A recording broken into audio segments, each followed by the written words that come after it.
feminist. He's done a lot of great things over the past 4 years. He had the first gender parity cabinet, so 50% women, 50% men. He also had appointed the first female House leader. He's also, for the first time, every single budget is looked at it with a gender lens to make sure there's no gender bias in the policies they are creating. So our government is taking a more feminist lens than any other government before, and I am proud of the work that they have done. Is a feminist lens really enough, though? When you're looking at what the Liberals have done when it comes to gender equality and women's rights, saying you're a feminist is one thing, but we have escalating housing costs. We have women that aren't being taken care of. They're ending up in shelters. They're forced to stay there longer because they can't afford the housing costs. They're afraid to get out of domestic abuse situations because they are worried about being able to pay for the medication and the childcare they're going to need, especially once they need to get back onto their feet. Is that really enough? And that's why our plan going forward, we have pharmacare in our plan. We have more money to people for the Canada Child Benefit. We have more money going to people by raising the amount at which you start paying tax to be at $15,000. So it's never enough. People chose change in 2015. We're asking you to choose forward in 2019 so we can keep moving down this path to be able to help everyone in our society.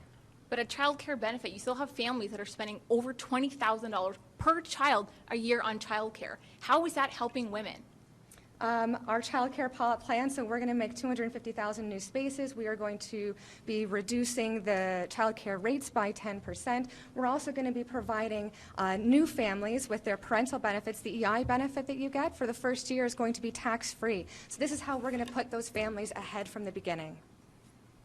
I remember the last time very clearly when the Liberal Party promised that they were going to create childcare spaces, and year after year there was never any created.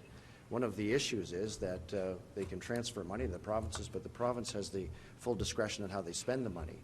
And that's why the universal childcare benefit was actually developed, and then the Liberals morphed it into child tax benefit.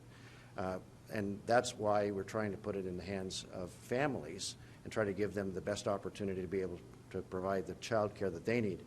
This is really important for Flamborough, Glanbrook, because there are no daycare centres throughout Flamborough, Glanbrook of any significance when it comes to people who are on farms. They can't commute over to a daycare centre and leave their children. They have entirely different options for daycare, and that's why I think direct to parents is the best way to do it, rather than waste money in transfers and you never get any significant production from it.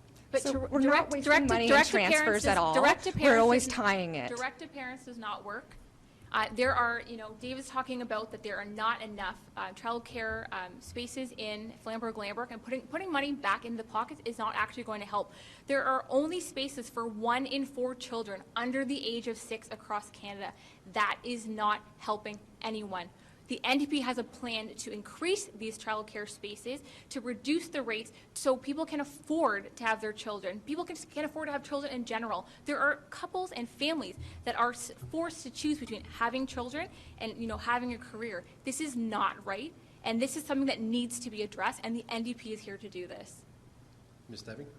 The Canada Child Benefit, not tax benefit, benefits at least 12,000 families in our riding and 22,000 children. So it is helping Flamborough, Glanbrook, and it is helping families here to make the decisions they want with their child care needs.